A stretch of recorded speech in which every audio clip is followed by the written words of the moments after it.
Hello everyone, मेरा नाम मोनिका है। मैं आइल्स 9 हिंदी चैनल से हूँ। ठीक है, if you want English explanation please आप आइल्स 9 पे जाएं। ठीक है, तो वहाँ पे फुल इंग्लिश एक्सप्लेनेशन है, but here I will be explaining it in Hindi properly.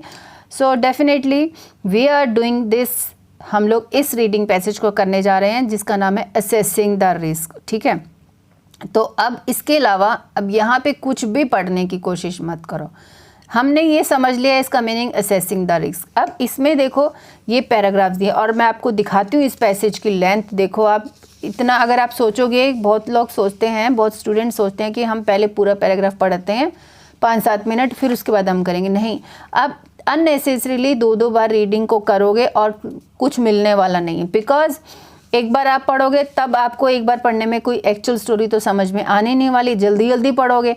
ठीक है, और फिर क्वेश्चन पे जाओगे, क्वेश्चन की लोकेशन पढ़ोगे, उसके कीवर्ड्स को लाओगे, फिर से आप ढूंढने की ट्राई करोगे। तो सब चीज़ें थोड़ी ना आपको याद रहेंगी 5-7 मिनट में पूरा इतना। देखो मैं दिखा रही थी ये ए से लेकर फिर ये जी और नेक्स्ट पैराग्राफ बी है। एक सेकेंड आपको मैं दिखाती हूँ। ये देखो ये जे तक है, ये पूरा पेज, ये पूरा पेज 1 2 3, ये 3 पेज को क्या आप पढ़ पाओगे 20 मिनट्स में? इसको पढ़ोगे भी, ये क्वेश्चंस भी सॉल्व करोगे 13-14 क्वेश्चंस, तो कैसे पॉसिबल हो पाएगा? एक एमसीक्यू क्वेश्चन है इस रीडिंग के लिए, फिर एक फिल इन द ब्लैंक्स है एंड एक क्वेश्चन है अपना ट्रू फॉल्स नॉट गिवन। तो सबसे पहले हम ट्रू फॉल्स नॉट गिवन ही करूँगी मैं। आप अगर चाहते हो कि हम पहले फिल इन द ब्लैंक्स पे आएँ और पहले fill in the blanks question को करना चाहता हूँ क्योंकि मैं I am good at finding answers for fill in the blanks, it's your wish, आप जा सकते हो। बट मैं फिर भी कहूँगी क्योंकि आप इस इंफॉर्मेशन, इस लोकेशन को, फिल इन द ब्लैंक्स के इन सेंटेंसेस के लोकेशन को ढूंढने के लिए आप पूरा 5-6 सेंट, ये तो है नहीं कि शुरू में ही आपको ये लोकेशन मिल जाएगी। नहीं, आपको ये इनकी लोकेशन शुरू के पैराग्राफ्स में मिलेगी, इनकी लोकेशन जो सेकंड टाइप का वो फिर जहाँ पे ये true false not given finish होगा उसके बाद आपको इसकी मिलेगी, फिर उसके बाद इसकी मिलेगी। तो बेटर है ना यहाँ से शुरू करो भाई। ठीक है, बाकी आपकी विश, अगर आप फिल इन द ब्लैंक्स पहले करना चाहते हो तो कर सकते हो। तो हाँ जी, अभी ट्रू फॉल्स नॉट गिवन को अटेम्प्ट कैसे करना है, that's more important question. Actually बच्चों को पता ही नहीं है कि इसको सॉल्व कैसे करना है। बहुत ही सिंपल ट्रिक मैं बताने वाली हूँ, आप इसको फॉलो करना, डेफिनेटली आपके बैंड स्कोर इम्प्रूव होंगे रीडिंग में। The title of the debate is unbiased. ये जो मैंने इसको पढ़ा कि डिबेट का जो टाइटल है वो नॉट अनबायस्ड। एक तो देखो ये कितना कंफ्यूजिंग स्टाइल में लिखा है।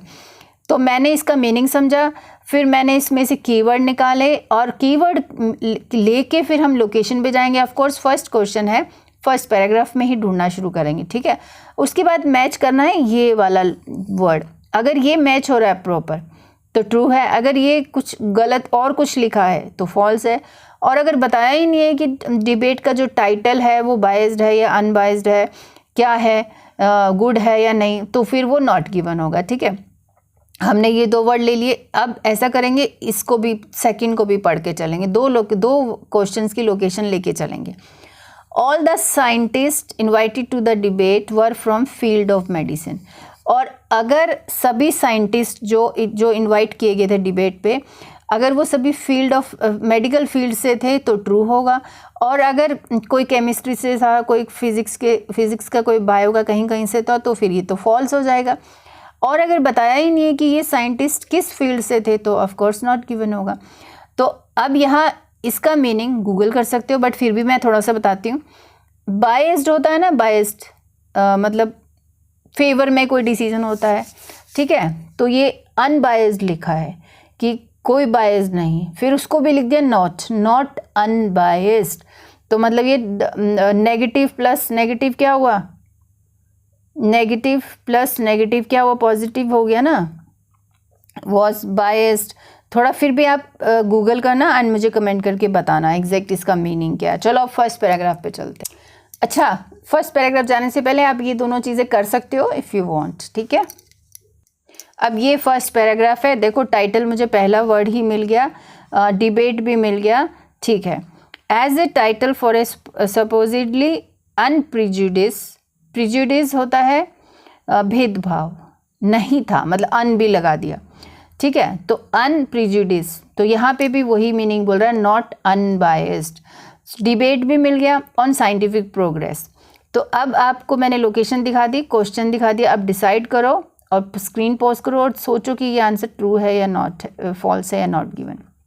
नॉट गिवन तो हो नहीं सकता क्योंकि लोकेशन वी हैव गॉट। तो title of the debate as a title for this debate on scientific research, मतलब ये अनप्रिजुडिस थी, मतलब नहीं थी, तो हम इसको क्या लगा देंगे, ट्रू। ठीक है, ये फर्स्ट लोकेशन दिखाई। आप मेरे साथ साथ प्रैक्टिस करो, आपको पीडीएफ की ज़रूरत ही नहीं पड़ेगी। ठीक है, ये फर्स्ट पैराग्राफ हो गया। अब चलते हैं, नहीं अभी फर्स्ट पैराग्राफ कैसे हो गया, अभी मतलब फर्स्ट क्वेश्चन हो गया। Second, all the scientist invited to the debate, a field of medicine and all the scientist. ठीक है, इसके बाद held last week at this Royal Institution in London the event scientist, the event brought together scientist from across the world to ask why society is so obsessed with risk and to call for a more rational approach. Okay, तो यहाँ बोल रहा है all scientists together, scientist को इकट्ठा किया from across the world।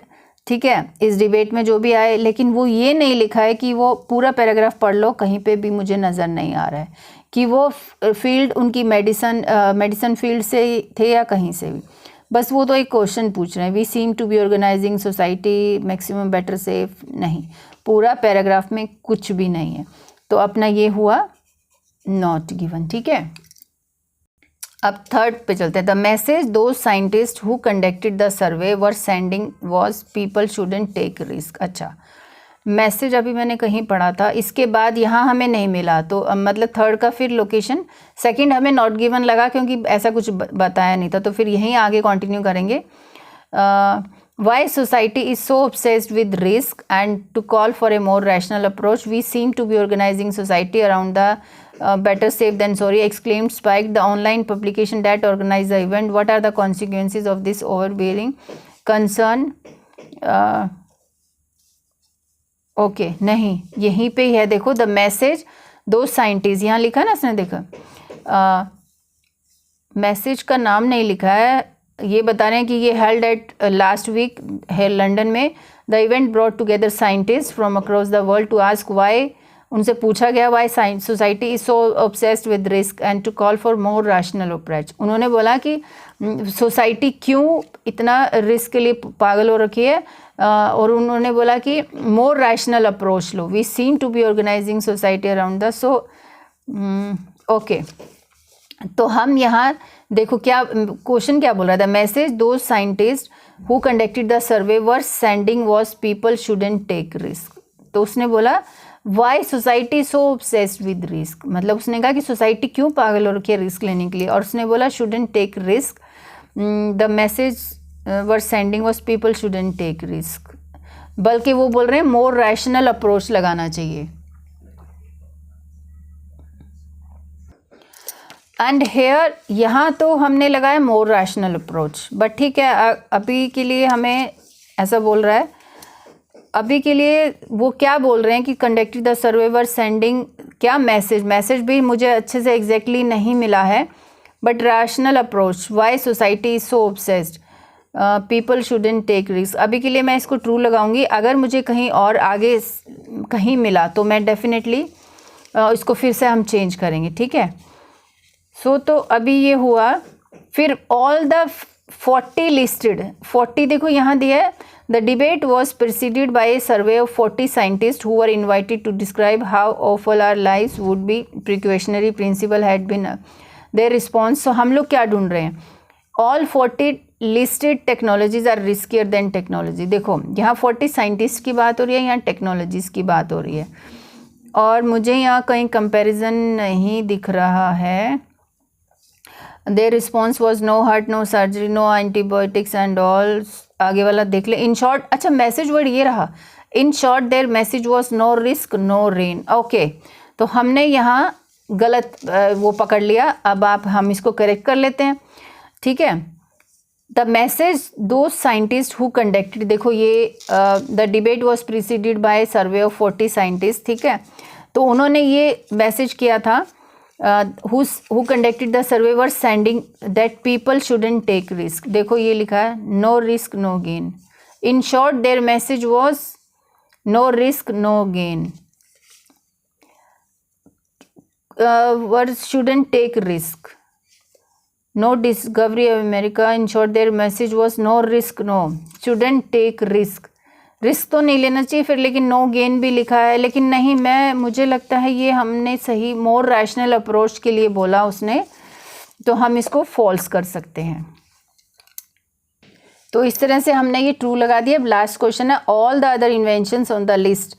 अगर ये ऑल अदर इन्वेंशंस जो लिस्ट में है अगर जज की गई थी इससे तो फिर ट्रू होगा। अगर जज के बारे में नहीं किया गया है कि किस जज किया या नहीं तो फिर नॉट गिवन होगा। ठीक है, अब ये जहाँ पे हमें लोकेशन मिली थी ये पिछले क्वेश्चन की, उसके आगे देख लेते हैं।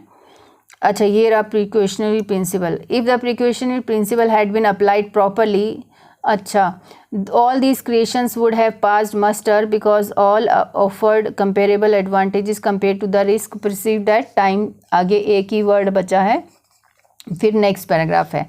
तो यहाँ पे प्रिंसिपल अप्लाई करने की बात हो रही है। And all this creation would have passed muster because all offered comparable compare to the risk perceived at time. यहाँ क्या लिखा है, all other inventions on the list were also judged by the, नहीं ये तो ऐसा नहीं लिखा है कि अगर वो अप्लाइड अच्छे से की गई होती तो जो क्रिएशन है वो पास कर चुकी होती और ऑल ऑफर्ड इन